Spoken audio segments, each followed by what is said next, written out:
like to say welcome to the High Path Avian Influenza Situational Update this evening. I'm Charlotte, the Events and Communications Coordinator for the Poultry Industry Council. We're joined by some of industry's experts, and we're able to offer these free webinars through the support of the Canadian Agricultural Partnership. For just a moment, we want to take a look at the ecosystem that's offering support to all of our small flock stakeholders. We have the Ontario Animal Health Network, we have private veterinarians, we have the Ontario Ministry of Agriculture, Food and Rural Affairs, of course, our Canadian, CFIA, and Feather Board Control Center, Command Center. We also have the feather boards themselves. We get right down here to the Poultry Industry Council. That's me. We do have Canadian Wildlife Health Cooperative. As well, we have researchers who are improving the health of livestock through genetics. We remember our input suppliers for everything from feed to equipment, and then the hatcheries who ensure we get those healthy birds, and industry as a whole, including right up to the abattoirs. We are all here to help you in any way that you need. And our last update on Tuesday, we saw that that need came from across our province of Ontario, but it didn't stop there. We had registrants from multiple provinces as well. We do help and we aim to continue helping long after we all sign off tonight. Some of those resources that are still available to you after this webinar include our website. Under the Resources tab, you'll then see Biosecurity and Disease, where you'll find a wealth of resources. As you scroll down, you'll even find a dedicated space for recordings and details for our small flock. Tonight's event, as well as the recordings from other events, will be there for you to see. Now, we'll post this evening's webinar within 24 to 48 hours. But in case you wanted to view any of the others, you can always check out other websites such as our YouTube. We just want to keep this one up to date with recent information, as well as a frequently asked questions and answers for you to scroll through and reference back at any time without having to view the entire webinar. Our YouTube channel will supply with not only the small flock, but also some industry videos, so feel free to enjoy anything that you find on there. We reach out in multiple other methods though, our newsletters, our Twitter, Facebook. If you're more of a Twitter follower, then check it out because we'll make sure that we keep you up to date as well. There are some other sites that you're going to want to keep fresh in your browser history, such as the OMAFRA website, which is a page useful for resources and information sheets. Al Dam, our ministry's poultry specialist, is here tonight, and he'll give you more information as needed. I also encourage you to go to the Featherboard Command Center website. If you haven't registered yet, you do need to register for a login. They will have maps of outbreaks and high-risk biosecurity zones, and that can be very helpful for planning. The Canadian Food Inspection Agency, or CFIA, also has a wealth of information. I'd like to highlight two key information points: the control zone maps and permits that are there for moving livestock. Of course, we've got our Canadian Wildlife Health Cooperative. They host multiple resources on their site and their contact information, where of course you will report any dead wild birds. So I guess if I had to sum it up in a nutshell, I would say these are my top 5 great places to get up-to-date information. I do have a PDF with these locations and more that I'll share and you can download during this webinar. Tonight, we're going to ask that you use the Q&A at the bottom of your screen to supply any questions to our panelists. And we will do our very best to answer them all tonight, however, within the restriction of our time. For those of you who are joining us by phone, I'll remind you that when you'd like to ask a question, please wait until the end for our question period, and you will use the *9 to raise a virtual hand. We'll see that virtual hand, and then we can call on you by phone number. We'll start first with area code, and you will then dial *6 to unmute. So if you have other questions or interests, or if you've missed the last webinar, hopefully you know now exactly where to find them, and you can make the best use of your time and your resources. If we have questions that are related to one another, I will do my best to kind of merge them together. So if your particular question isn't answered, keep a close ear for one that's very similar. To kick us off tonight, I welcome Greg Robinson from the Canadian Food Inspection Agency, our CFIA. He's going to speak first and give us the situational update.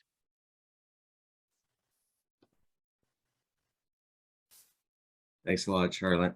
Happy to come on in what we're treating as a continued conversation here and give you some real up-to-date information on where we're at. So it's been a busy day with CFIA. Thanks for the reference to the website there, Charlotte. For those that visited today, you'll see that there's been 4 additional confirmed cases that have been added to the total for Ontario. So as of now, we're sitting, we started the day at 6, we've added the 4, so we're now at the 10 confirmed sites that we refer to as IPs, or infected premises. So I can confirm, as I said, it's been a busy day. We have quarantined all sites and response actions are underway. In terms of the maps that Charlotte referred to, those are in direct correlation with IP 1, 2, and 3. So those are the zones, the primary control zones that we've announced. So that leaves still primary control zones for 4, 5, 6, 7, 8, 9, and 10, which will be adding onto the website as those are developed. So please stay in touch with that website as it's updated. I'll draw a highlight that within those maps, it's separated out by 2 different zones within the zone. So the primary control zone is outlined at a 10-kilometer buffer. There's also a 3-kilometer infected zone. And the importance of that one is to highlight it comes with different restrictions and requirements. And one of the big ones I can flag is that within the infected zone, it's prohibited for the placement of poultry. So the zone is designed to include an address feature in which you can enter your address and it will drop an X into the map, which should help to determine whether or not you're either in the broad primary control zone, or then within that, whether or not you're in that infected zone. I have some feedback that not all addresses are working, but it's a flagged issue that we're trying to provide at least a little bit more functionality to the website. So I appreciate your patience on that one as we constantly improve this. There's also tables that are available to try and help distinguish what types of permits are required. The movement of live birds and eggs require a specific permit, which are our high-risk movements. We have also set up a phone number, which I'm sure Charlotte can help us all share, as well as an email address as a way of contacting the permitting and directly setting that up. So that again is for the movement of live birds, eggs, hatching eggs within the control zones. We do have at least one additional, what we're considering as a high-risk location at this point. So please check with that website. It is our best tool to inform on as we move into the confirmed sites here in Ontario. We've issued approximately 300 movement permits for live egg and hatching eggs, so busy getting that system set up. Not that it's without glitches, but so far we've essentially been able to offer permits for all of those movements within the zone. I'll also just take a second to highlight that we do have a sick bird line that's been set up as your one-stop contact. People can also contact their district vet, but we've set up the sick bird line as a way to contact us in one-stop fashion, so we can take your calls on that. And Charlotte, while you're quick, there it goes. We're terming it our surveillance and diagnostic line. Thanks for that. So lots going on. So I'll leave it at that, though, in terms of a broad-based, and happy to answer any questions. Thanks very much, Craig. Yeah, I'm quick. It's not the first time we've shared those phone numbers. We do have them available on our website with a little more description and the email that you referenced as well if you were looking for a permit or more information. Um, right now, I'm seeing no questions. I will mention Greg does have to leave quickly here. So if you had questions for him about permitting, about CFIA zones, feel free to put them in the Q&A. For now, I will just thank you so much, Greg, and we'll let you uh, turn off again and we'll move on to our next speaker. We're going to now welcome Dr. Mike Petrick from the Ontario Animal Health Network, and he's going to give us a situational update. Thank you for joining, Mike. I'll let you take over. Thanks, Charlotte. Yeah, I just wanted to pop on here. I was on the other night and had some comments, so I made the mistake of putting them into the chat, and so I got asked to be on this version of the webinar. The only thing that I think is important is that I really think the small flock people might not be grasping how serious an issue this is for the industry. I live in Guelph, and today I was going to a farm up by Hanover, and so I ended up driving an extra 45 minutes each direction out of my way in order to avoid the restricted zones. I work for a hatchery, and all of our hatching eggs and all of our hatched chicks are also doing a lot more driving, trying to stay out of these zones. We're that afraid of this disease. Right now, we're up to Greg has the list up to 10. There's a couple more sites that are concerning that are being investigated. But right now in the US, I believe there are over 26 million affected birds that have been destroyed because of this disease or died from it. And I just, if there's any way that you can arrange your spring to not trade birds around, to hold on to them for an extra month, biosecurity is important, and it's our best defense, it's our best tool. But this virus is incredibly easy to spread around from one flock to another. I mentioned a story last night about a fellow in Italy that carried eggs in the back of his truck for 100 kilometers and then put them through a grading station in his facility that was across the driveway from his small flock of chickens, and they caught it. So biosecurity is good, but don't think because you're putting on plastic boots or that you're washing your hands that you're now being careful enough that moving those 4 geese or trading those 3 or 4 started pullets is going to be safe. So that was the main point I wanted to make. Us in the industry are taking this extremely, extremely seriously.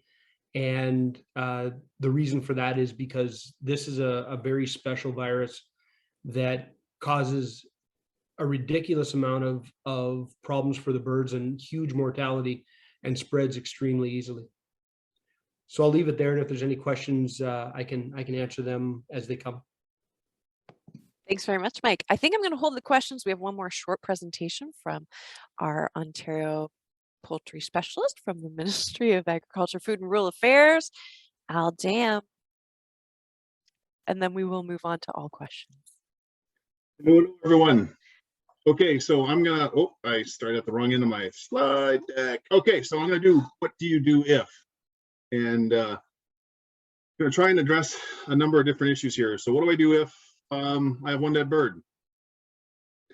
Well, what did that bird die from? Is it did a coon get it? Did you have an issue that it's just an old bird and it died? But what if I have 2 more dead by noon? So this is a bit of a powering on what Greg said, right? So if we're dealing with something that you're getting concerned about, who do I call? And as Greg mentioned, they have the CFIA surveillance and diagnostic line for sick birds and high mortality. That's who you call if it's a domestic bird. Now, what if this bird is a wild bird that you found a couple of dead geese in your pond, or you find a Canada goose walking in circles and doing a head spin, Well, that's a different one again. So if you find a dead wild bird or a live wild bird with neurological issues, then it's Canadian Wildlife Health Cooperative that we want you to call to get that bird submitted. We actually, like even yesterday, Brian and I were talking before we come on today that one of our feed mills found a dead sparrow, and we're really concerned about getting it tested at their feed mill because they don't want any contamination going into their feed. This is how seriously, going back to what Mike said, how seriously they're taking this. So if we're dealing with some of these issues, so I got to ask you, like, you guys have boots, you have overalls, do you have gloves that you are using when you go to the coop? And when I mean boots, I mean actual boots, not just, you know, and the reason I put 2 colored pairs of boots up here is that in 2015, one of the issues they had with a lot of the mortality they had in some of the commercial barns was that people were walking in and out of the barns without changing their boots. Well, a real simple thing they did was they put white boots for inside the barn and black boots for outside the barn. So people remember change their darn boots. And that's what they did. So if you walked outside with white boots, you know, you've broken the biosecurity. But I'm really saying you guys really need to have different boots when you go into your coop. Because whatever's on the bottom of your boots is going to end up in the in your coop, and your birds will die. When it comes to overalls, yeah, a change of clothes. When I say clothes, like maybe just an overall or a jacket, so you're not bringing your jacket from outside that you laid on the grass that was on some goose crap, and now you've brought that into the coop. And when it comes to gloves, is it nitrile gloves that you need or just a pair of dish gloves? And neither one of those will work.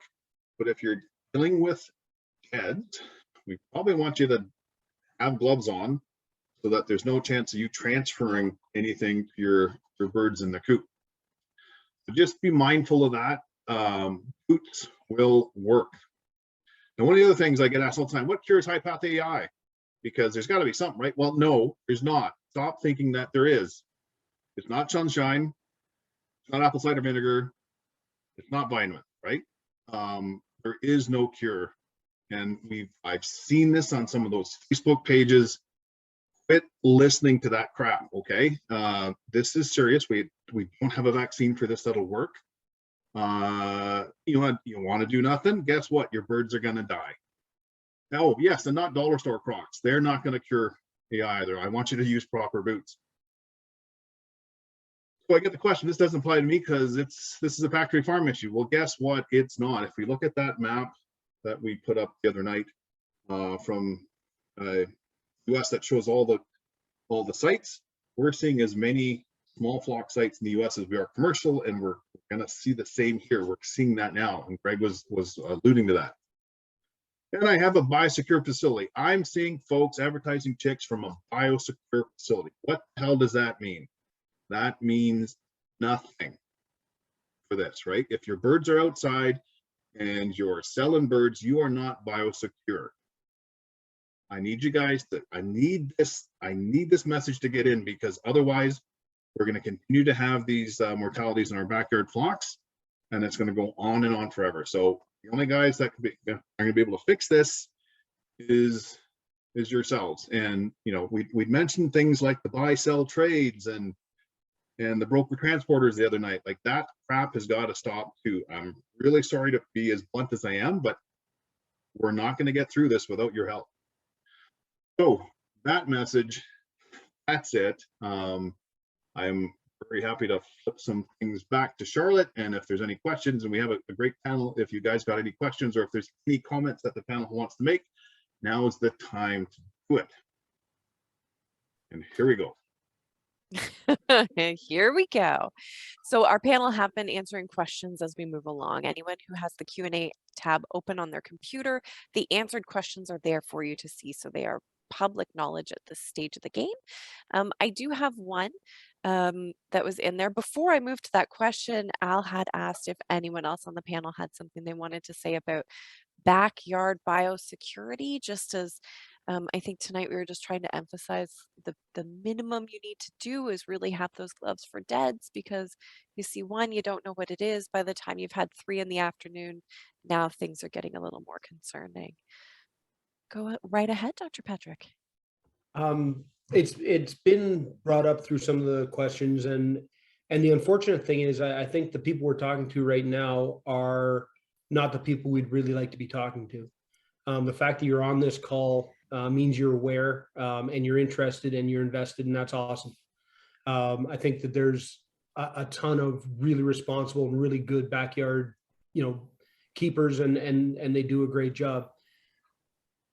You guys are our greatest network of information. We were talking about it today on the industry call, and I was actually in a CFIA office this morning, and talking about how to reach out and get information to a lot of the people who may have 4 or 5 birds in their backyard, that are blasé about this or don't even know what's going on. And if you guys are embedded in the network, and so when you have an opportunity to mention this and bring it up, and the information you're getting here is pretty much right from the horse's mouth. Sorry, Al, not making a point there. But you know that this information is good. This is better than the information you're going to get in the comments section from the buy, sell, trade sites.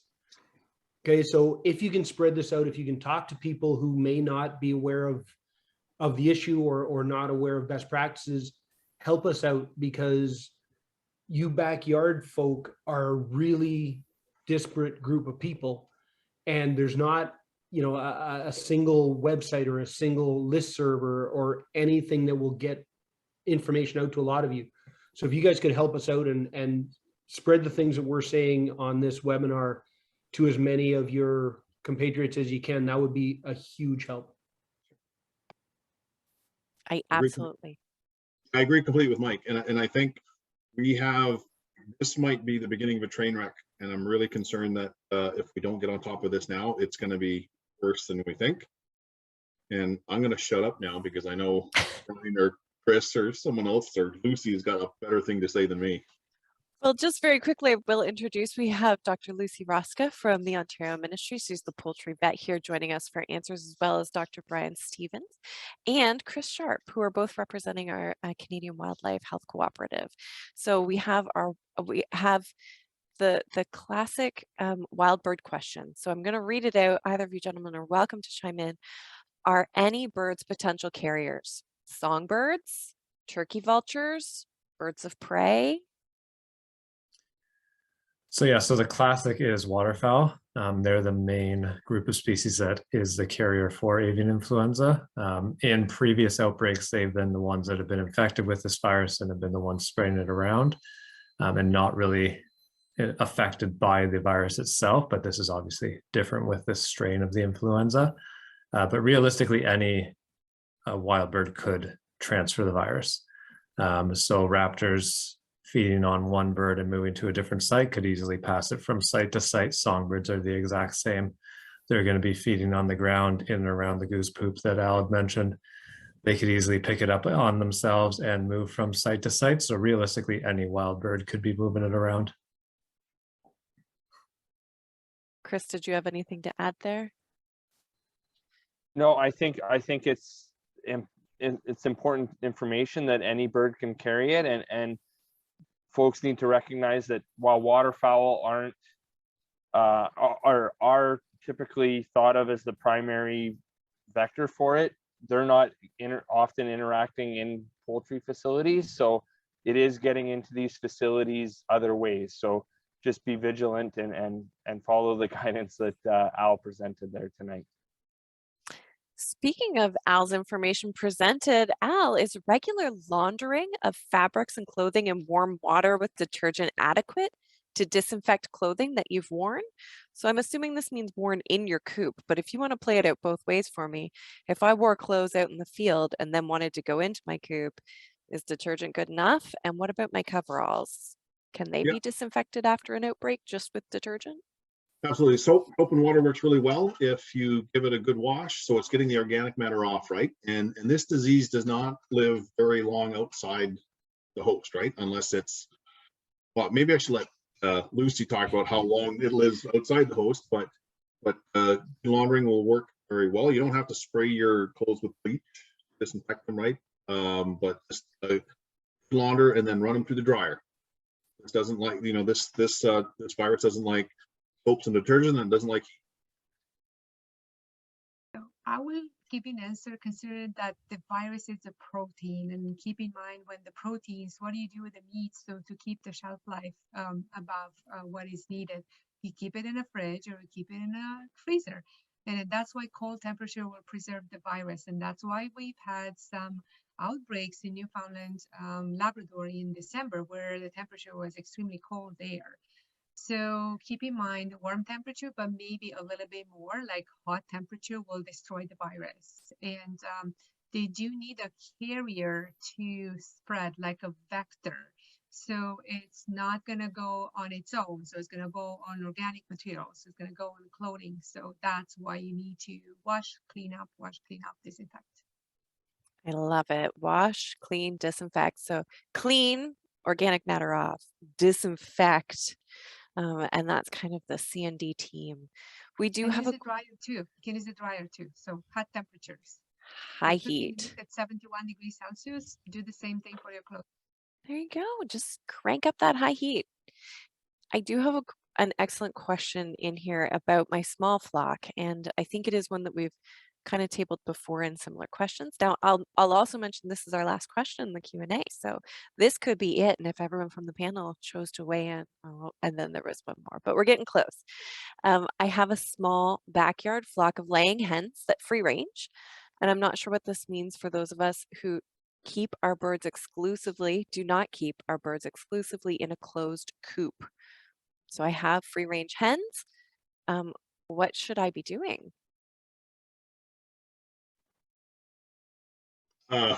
So I'll take a crack at this, and I might flip it over to my wild bird guys. I know in Nova Scotia they had a small flock talk, very similar to ours, and we had one lady who talked about the fact that her guinea hens were great at picking up mites. She didn't want to get Lyme disease, so she wanted to put guinea hens out.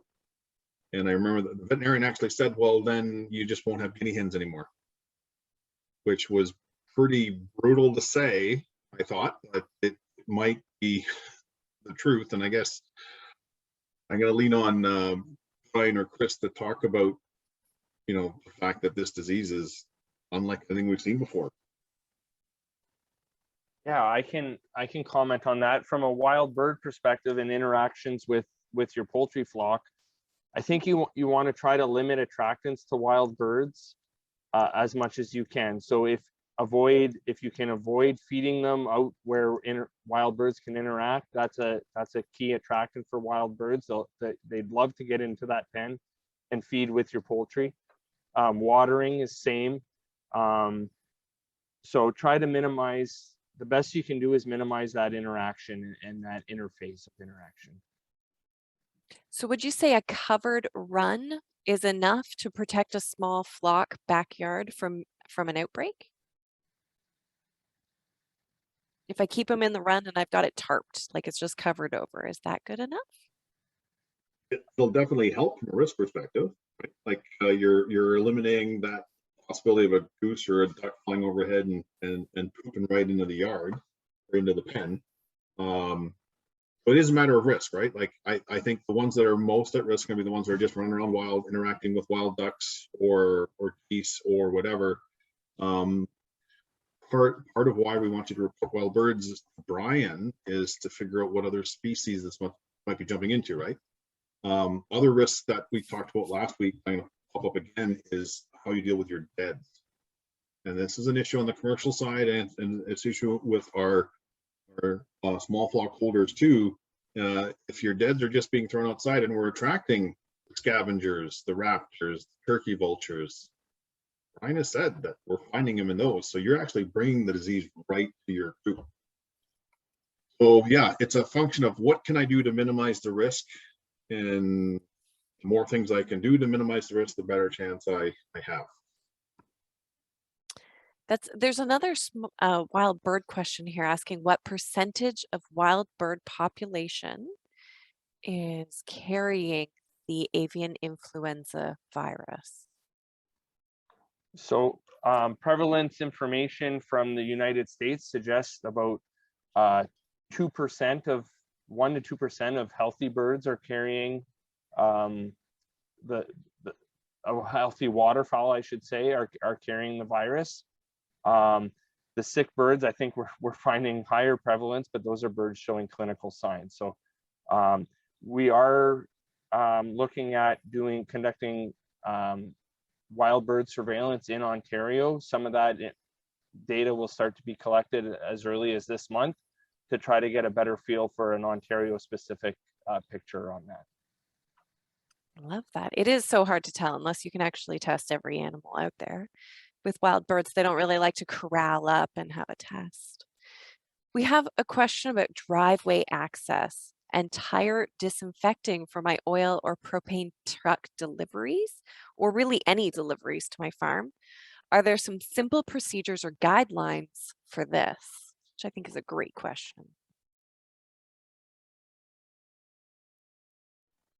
Who wants to take that one? I'd say Mike. I can tell you what I do. So I have a little garden sprayer, a 1 gallon garden sprayer in my truck that is full of Virkon. I'm not trying to sell Virkon. Just about any of the the good disinfectants, One Stroke or Viricide or whatever will work. And every time I go onto a farm, I spray. It's not so much the tires or the treads of the tires, because as they roll on the highway, they get hot. But it's the inside of the wheel wells and anywhere where you could throw something off of that tire and then it would sit there. So I spray every time I go onto a farm. I spray the inside of the wheel wells and the sides of the tires. And then just when I'm going off the farm, I do the same thing. So that's what I do. It doesn't address the undercarriage, which is a smaller risk because it's not in contact with the ground. In theory, it could stir up onto there. But again, you do the best you can to minimize the risk as much as you can. And those techniques are ones that are pretty practical to do and will help. But yeah, spend most of your time worrying about the wheel wells and the sides of the tires, because the treads will actually very quickly get warm enough that they won't carry a virus very far. I like that. Heat is the key to kill it. We have a question here about heat, ironically. Someone has pea gravel around their duck ponds inside of a closed aviary. Could they use heat to clean the gravel?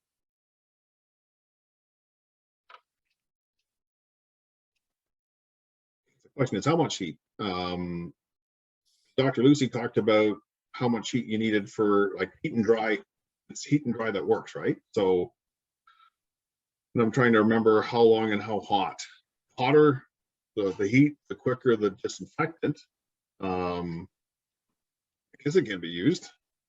I've had people ask about, soaking the area with Virkon as an option too, but it is a function of organic matter, right? So if there's a lot of organic matter in there, that's what hides the virus.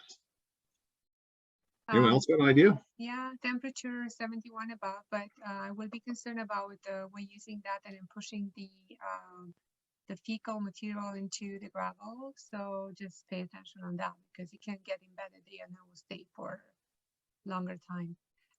Virus will survive about 10 days in fecal.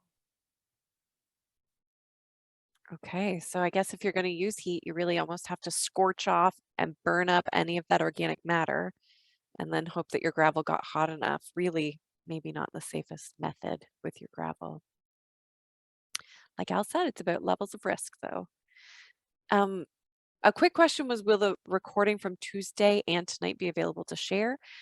Tuesday and tonight are Tuesday's already posted on our website and available on our YouTube page. It's an embeddable link, so you can certainly copy that, paste it, and email it out to others.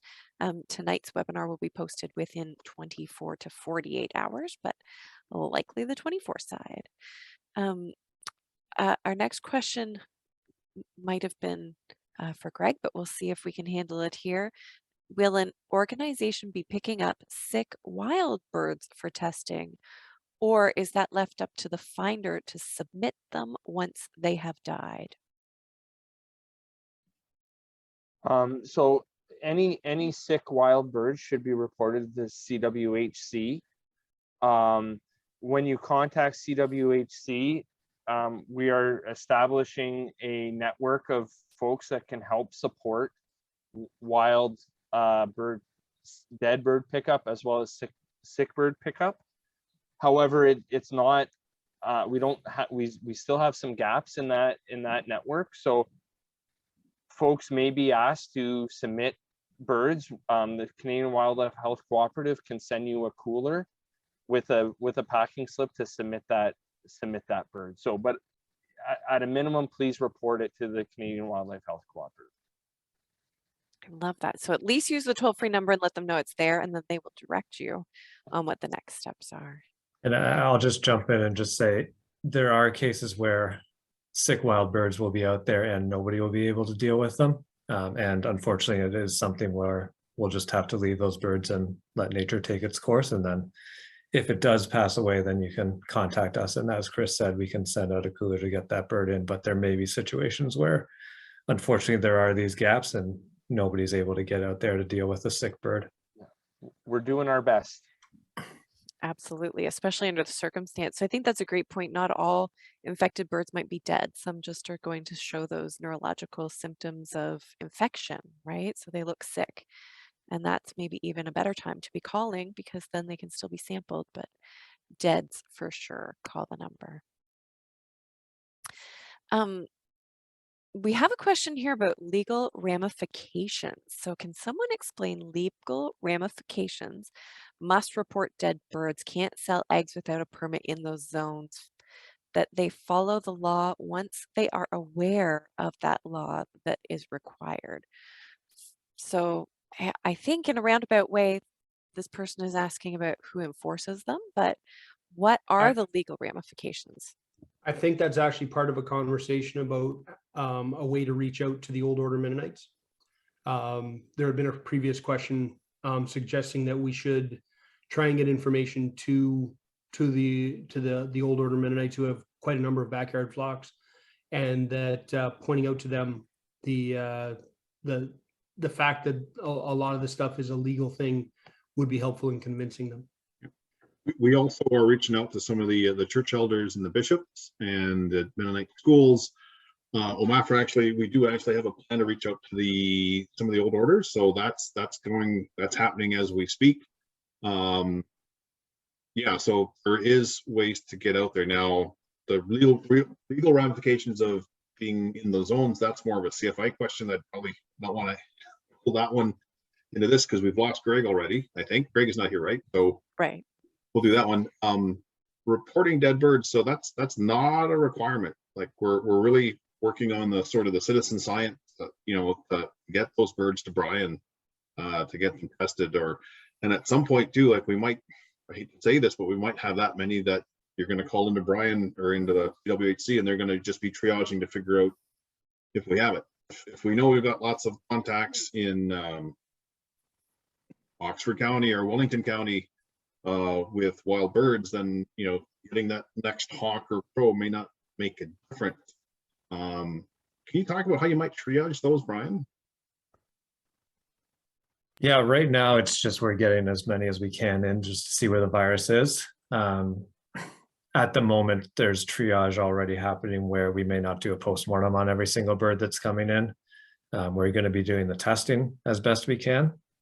But depending on how this outbreak goes, if we see hotspots where we've got a number of birds from one area, we may stop taking wild birds from that area just because we know that the virus is there. And if it's Canada geese that are just dying in that area, we may just stop bringing in those geese because we know it's just running rampant in that population. And we just don't have the capacity to bring in all those birds. So that's kind of where we're looking right now. We haven't gotten to that point yet.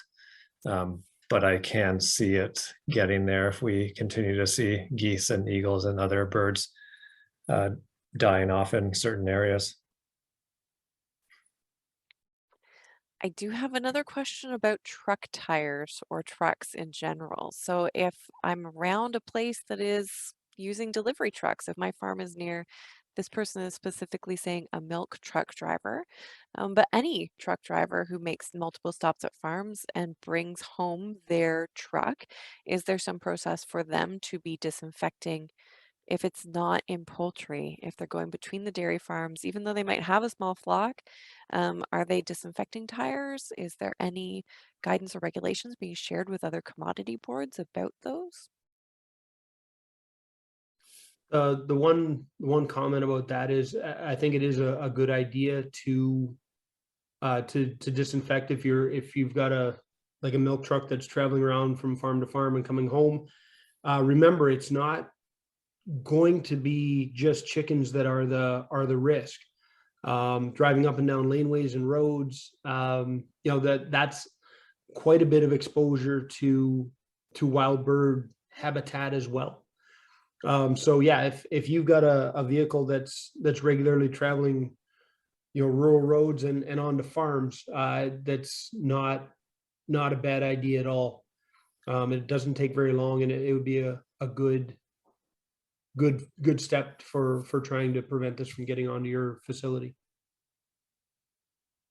Thanks very much, Mike. Our next one is about worst case scenario. If you become infected and have to depopulate your flock due to avian influenza, is there a recommended time frame on when you can restock your flock, assuming that the surfaces have been properly disinfected? Assuming some surfaces cannot be disinfected, like grass. That's really a great question, but I can tell you that when it comes to the commercial side, there is a process of population treatment with the infected material and then cleaning and disinfection that has to be signed off. On the commercial, each one is different. So that's going to have to be a question with your case manager.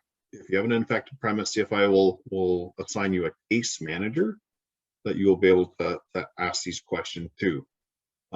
In some cases, it's going to be really tough to C&D a property, and you'll get some direction and some guidance from CFIA as to how to do that before they will sign off on that.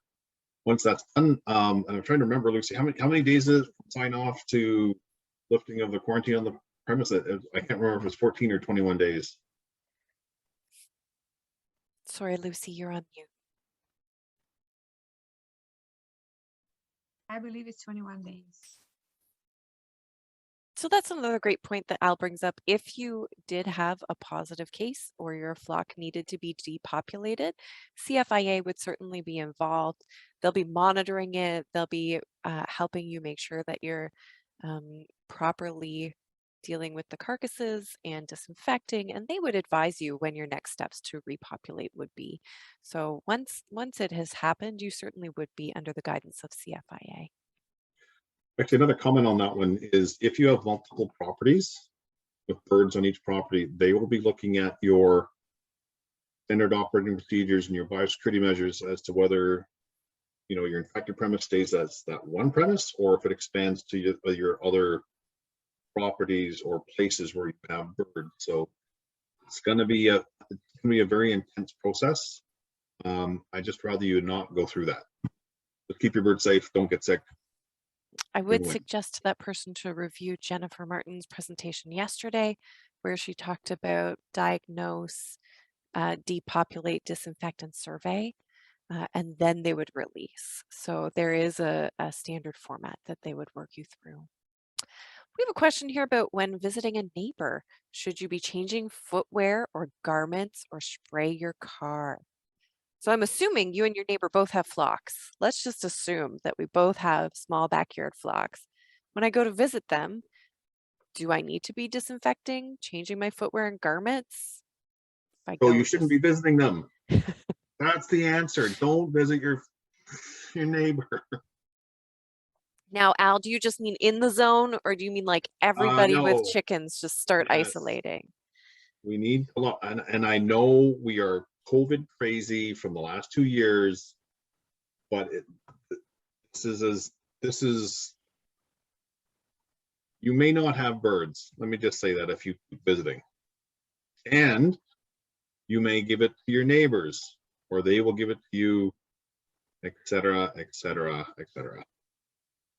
Um, I have a quick question here. I think Dr. Rosca has answered this one for us before, but how does this virus actually spread from infected bird to healthy bird? Is it airborne? So the virus is shed through the feces and through the respiratory secretions. It has to be embedded with a organic matter. It has to be embedded, so it needs to be a vector along with. So yes, it is airborne, but it can be spread to other ways. Right. So it has multiple vectors. Dr. Petrick, did you have anything to add there? Within my birds? My stock answer for that is it spreads by magic. It is truly awesome how this, like as a scientific experiment, watching this virus go from flock to flock. It travels at the speed of thought, and it sounds dumb, but like I said, you know, a guy carried 30 dozen eggs, 100 kilometers in the back of a pickup truck, and infected his flock with it.